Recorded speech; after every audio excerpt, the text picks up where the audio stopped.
ಸಿನಿಮಾಗಳಲ್ಲಿ ಒಂದು cinema success ಆದರೆ ಅದರ ಸೀಕ್ವೆಲ್ ಮಾಡೋದು ಕಾಮನ್. ಅದರಲ್ಲೂ ಇತ್ತೀಚೆಗೆ ಪಾರ್ಟ್ 2ಗಳ ಟ್ರೆಂಡ್ ಅಂತೂ ಶುರುವಾಗಿದೆ. ಬಟ್ ಪಾರ್ಟ್ 1 ಸಕ್ಸಸ್ ಆದಷ್ಟೇ ಪಾರ್ಟ್ 2 ಕೂಡ ಕೆಲವು ಬಾರಿ ಸಕ್ಸಸ್ ಆಗಲ್ಲ. ಇನ್ನು ಕೆಲವು ಬಾರಿ ಪಾರ್ಟ್ 1ಗಿಂತ ಪಾರ್ಟ್ 2 ಜಾಸ್ತಿನೇ ಸಕ್ಸಸ್ ಆಗುತ್ತೆ. ಹಾಗಿದ್ರೆ ಇವತ್ತಿನ ವಿಡಿಯೋದಲ್ಲಿ ಪಾರ್ಟ್ 1 ಜೊತೆಗೆ ಪಾರ್ಟ್ 2 ಕೂಡ ಸಕ್ಸಸ್ ಕಂಡಂಥ ಸಿನಿಮಾಗಳ ಬಗ್ಗೆ ನೋಡೋಣ. ಅದಕ್ಕೂ ಮುಂಚೆ ಚಾನಲ್ಗೆ ಹೊಸಬರಾಗಿದ್ದರೆ ಚಾನಲನ್ನು ಸಬ್ಸ್ಕ್ರೈಬ್ ಮಾಡಿಕೊಂಡು ವಿಡಿಯೋ ಇಷ್ಟ ಆದರೆ ಒಂದು ಲೈಕ್ ಕೊಟ್ಟು ವಿಡಿಯೋನ ಕಂಪ್ಲೀಟ್ ಆಗಿ ನೋಡಿ. ರ್ಯಾಂಬೋ 2 ಇದು ಅನಿಲ್ ಕುಮಾರ್ ಅವರು ಡೈರೆಕ್ಟ್ ಮಾಡಿ 2018ರಲ್ಲಿ ಬಂದ comedy drama cinema. Sharan, Chikkanna, Ashika Ranganath ಮತ್ತು ರವಿಶಂಕರ್ ಅವರು ಈ ಸಿನಿಮಾದ ಮುಖ್ಯ ಪಾತ್ರದಲ್ಲಿ ಕಾಣಿಸಿಕೊಂಡಿದ್ರು. ಸಿನಿಮಾದ ಕಥೆ, ಪ್ರೆಸೆಂಟೇಷನ್, ಇವನ್ ಹಾಡುಗಳಿಂದ ಈ ಸಿನಿಮಾ ಆಡಿಯನ್ಸ್ಗಳಿಂದ ಭಾರಿ ರೆಸ್ಪಾನ್ಸ್ ಅನ್ನ ಪಡ್ಕೊಂಡು ಸೂಪರ್ ಹಿಟ್ ಆಗಿತ್ತು. ಬಟ್ ಇದು 2012ರಲ್ಲಿ ಶರಣ್ ಅವರ ಮುಖ್ಯ ಪಾತ್ರದಲ್ಲಿ ಬಂದಿದ್ದ ರ್ಯಾಂಬೋ ಸಿನಿಮಾದ ಪಾರ್ಟ್ 2 ಅಂತ ಹೇಳ್ಬೋದು.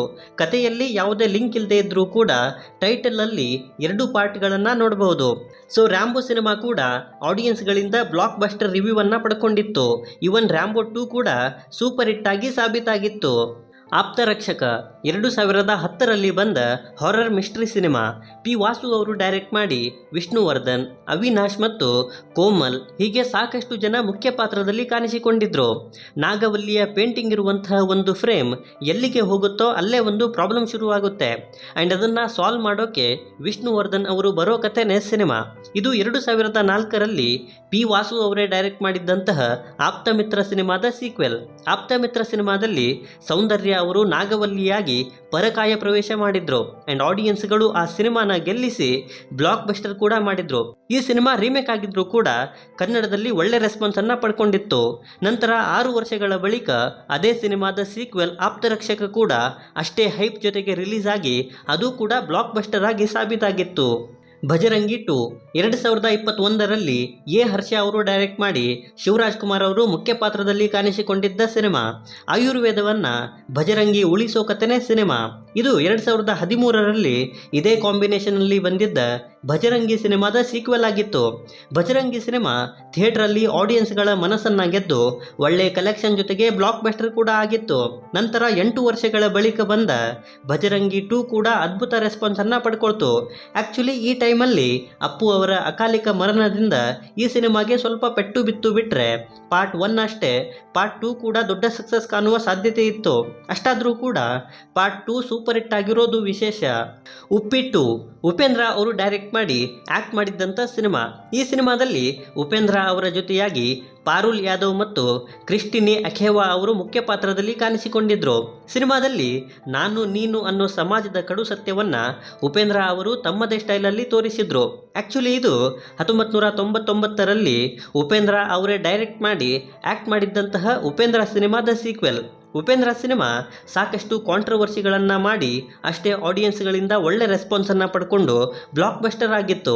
ಹಾಗೆಯೇ 2015ರಲ್ಲಿ ಬಂದ ಉಪ್ಪಿಟ್ಟು ಕೂಡ ಸಖತ್ ರೆಸ್ಪಾನ್ಸನ್ನು ಪಡ್ಕೊಂಡು ಸೂಪರ್ ಹಿಟ್ ಆಗಿತ್ತು. ಲವ್ ಮಾಕ್ಟೇಲ್ 2 2022ರಲ್ಲಿ ಡಾರ್ಲಿಂಗ್ ಕೃಷ್ಣ ಅವರು ಡೈರೆಕ್ಟ್ ಮಾಡಿ ಡಾರ್ಲಿಂಗ್ ಕೃಷ್ಣ, ಮಿಲನಾ ನಾಗರಾಜ್, ರಚಲ್ ಡೇವಿಡ್ ಅವರು ಮುಖ್ಯ ಪಾತ್ರದಲ್ಲಿ ಕಾಣಿಸಿಕೊಂಡಿದ್ದ ಸಿನಿಮಾ.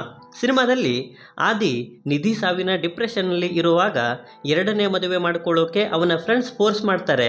ಸೊ ಅಲ್ಲಿಂದ ಮುಂದೆ ಏನಾಗುತ್ತೆ ಅನ್ನೋದೇ ಸಿನಿಮಾ. ಸಿನಿಮಾದಲ್ಲಿ ಆದಿ ನಿಧಿ ಕಾಂಬಿನೇಷನ್ ಸಖತ್ತಾಗಿ ವರ್ಕ್ ಆಗಿತ್ತು. ಇದು 2020ರಲ್ಲಿ ಡಾರ್ಲಿಂಗ್ ಕೃಷ್ಣ ಅವರೇ ಡೈರೆಕ್ಟ್ ಮಾಡಿ ಆಕ್ಟ್ ಮಾಡಿದ್ದಂತಹ ಲವ್ ಮಾಕ್ಟೇಲ್ ಸಿನಿಮಾದ sequel. Love mocktail cinema lockdown ಟೈಮಲ್ಲಿ ರಿಲೀಸ್ ಆಗಿದ್ರೂ ಕೂಡ ಆಡಿಯನ್ಸ್ಗಳಿಂದ ಸಖತ್ ರೆಸ್ಪಾನ್ಸ್ ಅನ್ನ ಪಡ್ಕೊಂಡು ಸೂಪರ್ ಹಿಟ್ ಆಗಿತ್ತು. ಆ್ಯಂಡ್ ಅದರದ್ದೇ ಕಂಟಿನ್ಯೂ ಪಾರ್ಟ್ ಲವ್ ಮಾಕ್ಟೇಲ್ 2 ಕೂಡ ಥಿಯೇಟ್ರಲ್ಲಿ ಭಾರಿ ರೆಸ್ಪಾನ್ಸ್ ಅನ್ನ ಪಡ್ಕೊಂಡು ಸೂಪರ್ ಹಿಟ್ ಆಗಿತ್ತು. ಸಪ್ತಸಾಗರದಾಚೆಯಲ್ಲೂ ಸೈಡ್ ಬಿ ಹೇಮಂತ್ ರಾವ್ ಅವರು ಡೈರೆಕ್ಟ್ ಮಾಡಿ ರಕ್ಷಿತ್ ಶೆಟ್ಟಿ, ರುಕ್ಮಿಣಿ ವಸಂತ್, ಚೈತ್ರಾ ಜೆ ಆಚಾರ್ಯ ಅವರು ಆ್ಯಕ್ಟ್ ಮಾಡಿರುವಂಥ ಸಿನಿಮಾ.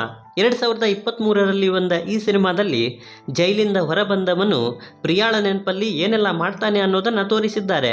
ಸಿನಿಮಾದ ಪ್ರೆಸೆಂಟೇಷನ್ ಇವನ್ ಮ್ಯೂಸಿಕ್ಕಿಂದ ಹಾರ್ಟ್ಗೆ ಟಚ್ ಆಗಿ ಥಿಯೇಟ್ರಲ್ಲೂ ಕೂಡ ಭಾರಿ ರೆಸ್ಪಾನ್ಸನ್ನು ಪಡ್ಕೊಂಡು ಸೂಪರ್ ಹಿಟ್ ಆಗಿತ್ತು ಈ ಸಿನಿಮಾ. ಇದು 2023ರಲ್ಲಿ ಬಂದಿದ್ದ ಸಪ್ತಸಾಗರದಾಚೆಯಲ್ಲೂ ಸೈಡ್ ಎನ ಸೀಕ್ವೆಲ್. ಸೈಡ್ ಎ ಕೂಡ ಥಿಯೇಟ್ರಲ್ಲಿ ಸಕ್ಸಸ್ ಆಗಿತ್ತು. ಆ್ಯಂಡ್ ಅದರಿಂದಾನೇ ಸೈಡ್ ಬಿ ಕೂಡ ಸೂಪರ್ ಹಿಟ್ ಆಗಿ ಸಾಬೀತಾಗಿದೆ. ಉಪಾಧ್ಯಕ್ಷ 2024ರಲ್ಲಿ ಬಂದ ಕಾಮಿಡಿ ಸಿನಿಮಾ. ಅನಿಲ್ ಕುಮಾರ್ ಅವರು ಡೈರೆಕ್ಟ್ ಮಾಡಿ ಚಿಕ್ಕಣ್ಣ, ಮಲೈಕಾ ವಾಸುಪಲ್, ರವಿಶಂಕರ್ ಅವರು ಆ್ಯಕ್ಟ್ ಮಾಡಿರುವಂಥ ಸಿನಿಮಾ. ಚೀತು ಸಂಘದ ಅಧ್ಯಕ್ಷರು ಇಲ್ಲದೇ ಇರುವಂತಹ ಟೈಮಲ್ಲಿ ಉಪಾಧ್ಯಕ್ಷ ಗೆಜ್ಜೆಪುರದಲ್ಲಿ ಏನೆಲ್ಲ ಮಾಡ್ತಾನೆ ಅನ್ನೋದೇ ಸಿನಿಮಾ. ಸಿನಿಮಾದಲ್ಲಿನ ಕಾಮಿಡಿ ಸಖತ್ತಾಗಿ ವರ್ಕ್ ಆಗಿತ್ತು. ಇದು 2014ರಲ್ಲಿ ನಂದಕಿಶೋರ್ ಅವರು ಡೈರೆಕ್ಟ್ ಮಾಡಿ ಶರಣ್ ಆ್ಯಕ್ಟ್ ಮಾಡಿದ್ದಂತಹ ಅಧ್ಯಕ್ಷ ಸಿನಿಮಾದ ಸೀಕ್ವೆಲ್. ಅಧ್ಯಕ್ಷ ಸಿನಿಮಾ ಶರಣ್ ಮತ್ತು ಚಿಕ್ಕಣ್ಣ ಅವರ ಕಾಂಬಿನೇಷನಲ್ಲಿ ಬ್ಲಾಕ್ ಬಸ್ಟರ್ ಆಗಿತ್ತು. ಇವನ್ ಉಪಾಧ್ಯಕ್ಷ ಕೂಡ ಆಡಿಯನ್ಸ್ಗಳ ಮನಸ್ಸನ್ನು ಗೆದ್ದು ಬಾಕ್ಸ್ ಆಫೀಸಲ್ಲೂ ಕೂಡ ಸದ್ದನ್ನು ಮಾಡಿ ಸೂಪರ್ ಹಿಟ್ ಆಗಿದೆ. KGF ಚಾಪ್ಟರ್ 2 2022ರಲ್ಲಿ ಕನ್ನಡ ಇಂಡಸ್ಟ್ರಿಯನ್ನು ಪ್ಯಾನ್ ಇಂಡಿಯಾ ಲೆವೆಲಲ್ಲಿ ತಗೊಂಡೋದಂಥ ಸಿನಿಮಾ. ಪ್ರಶಾಂತ್ ನೀಲ್ ಅವರ ಡೈರೆಕ್ಷನ್, ಯಶ್, ಶ್ರೀನಿಧಿ ಶೆಟ್ಟಿ, ಸಂಜಯ್ ದತ್ ಅವರು ಆ್ಯಕ್ಟ್ ಮಾಡಿದ್ರು. ಪ್ಯಾನ್ ಇಂಡಿಯಾ ಲೆವೆಲಲ್ಲಿ 100 ಕೋಟಿ ಬಜೆಟಲ್ಲಿ ರೆಡಿಯಾಗಿದ್ದ ಈ ಸಿನಿಮಾ ಬಾಕ್ಸ್ ಆಫೀಸಲ್ಲಿ 1250 ಕೋಟಿ ಕಲೆಕ್ಟ್ ಮಾಡಿ ಆ ವರ್ಷದ ಹೈಯೆಸ್ಟ್ ಗ್ರಾಸರ್ ಜೊತೆಗೆ ಆಲ್ ಟೈಮ್ ಬ್ಲಾಕ್ ಬಸ್ಟರ್ ಕೂಡ ಆಗಿತ್ತು. ಆದರೆ ಇದು 2018ರಲ್ಲಿ ಬಂದ KGF ಚಾಪ್ಟರ್ 1ನ ಸೀಕ್ವೆಲ್. KGF ಚಾಪ್ಟರ್ 1ನಲ್ಲಿ ರಾಕಿಯಾಗಿ ಯಶ್ ಅವರು ಪ್ಯಾನ್ ಇಂಡಿಯಾ ಸ್ಟಾರ್ಗಳಿಗೆಲ್ಲ ಟಕ್ಕರನ್ನು ಕೊಟ್ಟು ಬೇರೆ ಇಂಡಸ್ಟ್ರಿಯವರು ಕನ್ನಡ ಇಂಡಸ್ಟ್ರಿಯತ್ತ ತಿರುಗಿ ನೋಡೋ ಹಾಗೆ ಮಾಡಿದರು. ಸಿನಿಮಾದಲ್ಲಿ ಸಾಂಗ್ಸ್, ಆ್ಯಕ್ಷನ್, ಪ್ರೆಸೆಂಟೇಷನ್ನಿಂದ KGF ಅನ್ನು ಹೊಸ ಲೋಕಕ್ಕೆ ತೆರೆ ಎಳೆದು ಪ್ರಶಾಂತ್ ನೀಲ್ ಅವರು ಆಡಿಯನ್ಸ್ಗಳನ್ನು ದಂಗಾಗಿಸಿದ್ರು. ಅದರಿಂದ ಈ ಸಿನಿಮಾ ಬಾಕ್ಸ್ ಆಫೀಸಲ್ಲಿ 800 ಕೋಟಿ ಕಲೆಕ್ಟ್ ಮಾಡಿ ಬ್ಲಾಕ್ ಬಸ್ಟರ್ ಆಗಿತ್ತು. ಆ್ಯಂಡ್ ಅದರದ್ದೇ ಪಾರ್ಟ್ 2 ಕೂಡ ಆಲ್ ಟೈಮ್ ಕನ್ನಡ ಇಂಡಸ್ಟ್ರಿಯ ಬ್ಲಾಕ್ ಬಸ್ಟರ್ ಸಿನಿಮಾ ಆಗಿದೆ. ಭೈರತಿ ರಣಗಲ್ 2024ರಲ್ಲಿ ಬಂದ ಆ್ಯಕ್ಷನ್ ಸಿನಿಮಾ. ನರ್ತನ್ ಅವರು ಡೈರೆಕ್ಟ್ ಮಾಡಿ ಶಿವರಾಜ್ ಕುಮಾರ್ ಮತ್ತು ರುಕ್ಮಿಣಿ ವಸಂತ್ ಅವರು ಈ ಸಿನಿಮಾದ ಮುಖ್ಯ ಪಾತ್ರದಲ್ಲಿ ಕಾಣಿಸಿಕೊಂಡಿದ್ರು. ಸಿನಿಮಾದಲ್ಲಿ ಮಫ್ತಿ ಸಿನಿಮಾದಲ್ಲಿ ಇಂಟ್ರೊಡ್ಯೂಸ್ ಆಗಿದ್ದ ಭೈರತಿ ರಣಗಲ್ ಕ್ಯಾರೆಕ್ಟರ್ನ ಫ್ಲ್ಯಾಶ್ ಬ್ಯಾಕನ್ನು ತೋರಿಸಲಾಗಿದೆ. ಮಫ್ತಿ ಸಿನಿಮಾ ಶ್ರೀ ಮುರಳಿ ಮತ್ತು ಶಿವಣ್ಣ ಅವರ ಕಾಂಬಿನೇಷನ್ನಲ್ಲಿ ಬಂದು ಬ್ಲಾಕ್ ಬಸ್ಟರ್ ಆಗಿತ್ತು. ಅದರಲ್ಲೂ ಶಿವಣ್ಣ ಅವರ ಭೈರತಿ ರಣಗಲ್ ಕ್ಯಾರೆಕ್ಟರ್ ಆಡಿಯನ್ಸ್ಗಳ ಮನಸ್ಸಲ್ಲಿ ಹಾಗೆ ಉಳಿದಿತ್ತು. ನಂತರ ಅದೇ ಕ್ಯಾರೆಕ್ಟರ್ ಮೇಲೆ ಸಿನಿಮಾ ಅಂದಾಗ ಎಲ್ಲರೂ ಕೂಡ ತುದಿಗಾಲಲ್ಲಿ ಕಾಯ್ತಾ ಇದ್ರು.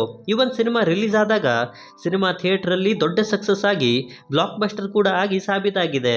ದೃಶ್ಯ 2 2021ರಲ್ಲಿ ಬಂದ ಸಿನಿಮಾ. P. ವಾಸು ಅವರು ಡೈರೆಕ್ಟ್ ಮಾಡಿ ರವಿಚಂದ್ರನ್ ಅವರು ಆ್ಯಕ್ಟ್ ಮಾಡಿರುವಂಥ ಸಿನಿಮಾ. ಇದು ಮಲಯಾಳಂನ ದೃಶ್ಯಂ 2 ಸಿನಿಮಾದ ರೀಮೇಕ್. ಇವನ್ ಇದರ ಪಾರ್ಟ್ 1 2014ರಲ್ಲಿ ದೃಶ್ಯ ಅಂತ ಬಂದಿತ್ತು.